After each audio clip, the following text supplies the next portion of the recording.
Hello student, this is गोप और आज के वीडियो में आप सभी का स्वागत है। Today's topic is differences between delegation of authority and decentralization. My dear student, आज आप हमसे पढ़ेंगे differences between delegation of authority and decentralization. Here is 3 column basis: delegation of authority and decentralization. हम यहाँ पर बात करेंगे किस बेसिस पर delegation of authority and decentralization में डिफरेंस है, अंतर है। तो हम यहाँ पर सबसे पहले बात करेंगे नेचर का। अगर नेचर से संबंधित बात करेंगे तो डेलीगेशन ऑफ अथॉरिटी का क्या नेचर है और डिसेंट्रलाइजेशन का क्या नेचर है। अकॉर्डिंग टू नेचर हम बात कर रहे हैं delegation of authority. It is necessary, किसी ऑर्गेनाइजेशन के लिए डेलीगेशन ऑफ अथॉरिटी जरूरी है and work can not proceed it's absence, और उस ऑर्गेनाइजेशन में इसके अनुपस्थिति में, मतलब बिना डेलीगेशन ऑफ अथॉरिटी का ऑर्गेनाइजेशन में काम नहीं हो सकता है। और अगर हम बात करेंगे डिसेंट्रलाइजेशन का तो इसमें साफ लिखा हुआ है कि किसी ऑर्गेनाइजेशन के लिए डिसेंट्रलाइजेशन जरूरी नहीं है and work can proceed in its absence, और उस ऑर्गेनाइजेशन में इसके बिना भी काम चल सकता है। So my dear student, this is the first difference. Organization के लिए ये जरूरी है और ये ऑर्गेनाइजेशन के लिए कोई जरूरी नहीं है। दूसरी बात यह है कि इसके बिना ऑर्गेनाइजेशन में काम चल ही नहीं सकता है, और डिसेंट्रलाइजेशन के बिना ऑर्गेनाइजेशन में काम चल सकता है।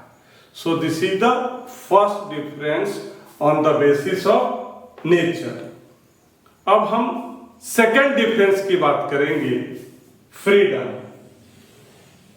On the basis of freedom, अगर हम डेलीगेशन ऑफ अथॉरिटी की बात करेंगे तो यहां पर फ्रीडम क्या है? लेस है, कम है। और डिसेंट्रलाइजेशन में फ्रीडम क्या है? मोर है, ज्यादा है। इतना ही नहीं, अगर हम डेलीगेशन ऑफ अथॉरिटी की बात करेंगे तो इसमें लिखा हुआ है कि जब एक डेलीगेटर के द्वारा अपने सबऑर्डिनेट को अथॉरिटी डेलीगेट करता है, has full control on his subordinate. Delegate करने के बाद भी, अथॉरिटी डिलीवर करने के बाद भी डेलीगेटर का सबऑर्डिनेट पर पूरा कंट्रोल रहता है। और अगर हम बात करेंगे डिसेंट्रलाइजेशन का तो यहां पर more often the delegator losses the control on himself.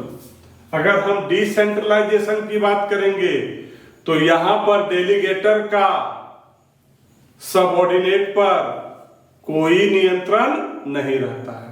Simply delegator का सबऑर्डिनेट पर डेलीगेशन ऑफ अथॉरिटी में कंट्रोल रहता है और डिसेंट्रलाइजेशन में कंट्रोल नहीं रहता है।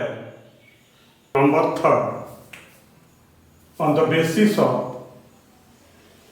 Status, delegation of authority.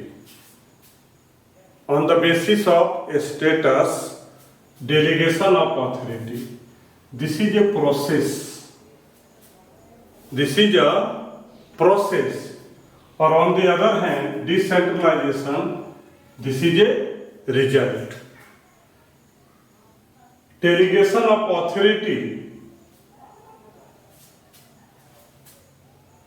Result of division of work. ये जब डिवीजन ऑफ वर्क होता है उसी के समय ये होता है। This is a process done as a result of division of work. जब डिवीजन ऑफ वर्क होता है उसी में एक ये प्रोसेस है delegation of authority. Delegation of authority is a process of division. जब डिवीजन ऑफ वर्क होता है, जब काम का बंटवारा होता है, उसी के फलस्वरूप क्रिएशन है डेलीगेशन ऑफ ऑथोरिटी का। और अगर हम बात करेंगे डिसेंट्रलाइजेशन का, तो ये परिणाम है, रिजल्ट है किसका? Policy frame by higher officer. जो हायर मैनेजमेंट होते हैं उसके द्वारा बनाई गई एक पॉलिसी है। डिसेंट्रलाइजेशन क्या है? हायर मैनेजमेंट के द्वारा बनाई गई एक क्या है? पॉलिसी है। और अगर हम डेलीगेशन ऑफ ऑथोरिटी की बात करेंगे तो ये क्या है? डिवीजन ऑफ वर्क के दरमियान के फलस्वरूप ये एक क्या है? प्रोसेस है। किसके द्वारा? जब डिवीजन ऑफ वर्क होता है उसका ये परिणाम है। डिवीजन ऑफ वर्क का ये परिणाम है। This is a process done as a result of division of work. और ये क्या है? हायर ऑथोरिटी, हायर ऑफिशियल के द्वारा जो पॉलिसी तैयार किया जाता है उसका ये रिजल्ट है डिसेंट्रलाइजेशन। नाउ इसको अब हम इसका क्षेत्र के बारे में बात करेंगे, इसके दायरे के बारे में बात करेंगे। अगर हम डेलीगेशन ऑफ ऑथोरिटी की बात करेंगे तो इसका जो डिस्ट्रीब्यूशन है वो लिमिटेड है। डेलीगेशन ऑफ ऑथोरिटी का जो क्षेत्र है, स्कोप है, वो क्या है? लिमिट है of authority. That is why is scope is limited. इसका जो स्कोप है वो क्या है? लिमिटेड है, लिमिट दायरे में है, क्षेत्र में है। लेकिन अगर हम डिसेंट्रलाइजेशन की बात करेंगे तो ये क्या है? बहुत बड़ा है। It's so broader distribution of authority. अगर हम इसमें ऑथोरिटी की बात करेंगे, जो हम ऑथोरिटी सबऑर्डिनेट को देते हैं, तो इसका जो है वो बड़े रूप में है। और यहां पर जो हम डेलीगेशन ऑफ ऑथोरिटी की बात करते हैं वो क्या है? लिमिटेड है। तो इसका जो डिस्ट्रीब्यूशन ऑफ ऑथोरिटी ब्रॉडर है, बिग है, बड़ा है, as a result that is why its scope is broad. इसलिए इसका स्कोप क्या है? ब्रॉड है, बड़ा है। और यहां पर जो डेलीगेशन ऑफ ऑथोरिटी की बात करते हैं, किसमें? डेलीगेशन ऑफ ऑथोरिटी में जो हम डिस्ट्रीब्यूशन करते हैं, किसका? ऑथोरिटी का। जो ऑथोरिटी हम किसी को देते हैं ये क्या है? लिमिटेड है। इसलिए इसका स्कोप क्या है? लिमिटेड है। तो अगर हम बात करें डेलीगेशन ऑफ ऑथोरिटी की तो इसका स्कोप लिमिटेड है और इसका स्कोप क्या है? ब्रॉड है। Now number 5, on the basis of purpose, उद्देश्य डेलीगेशन ऑफ ऑथोरिटी। इसका क्या पर्पस है? Its purpose is reduction of workload of an officer. Delegation of authority का उद्देश्य क्या है? जो ऑफिसर हैं उसके वर्कलोड को कम करता है।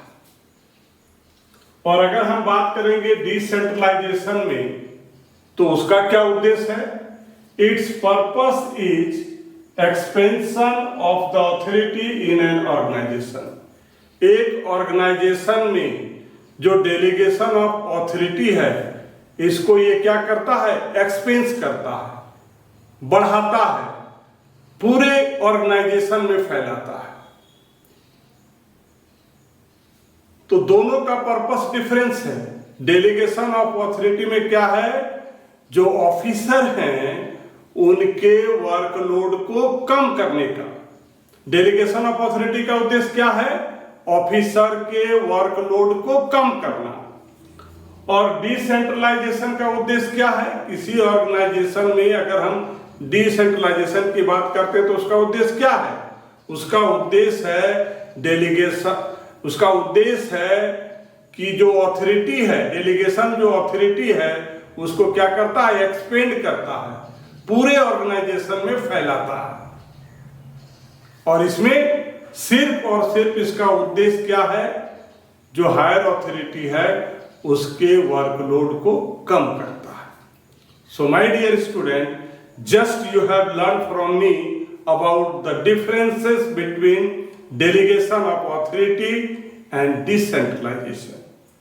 Now, my dear student, अगर आपको मेरी वीडियो अच्छी लगती है और आप मेरे चैनल में बने रहना चाहते हैं तो मेरे चैनल को सब्सक्राइब कीजिए। Thank you.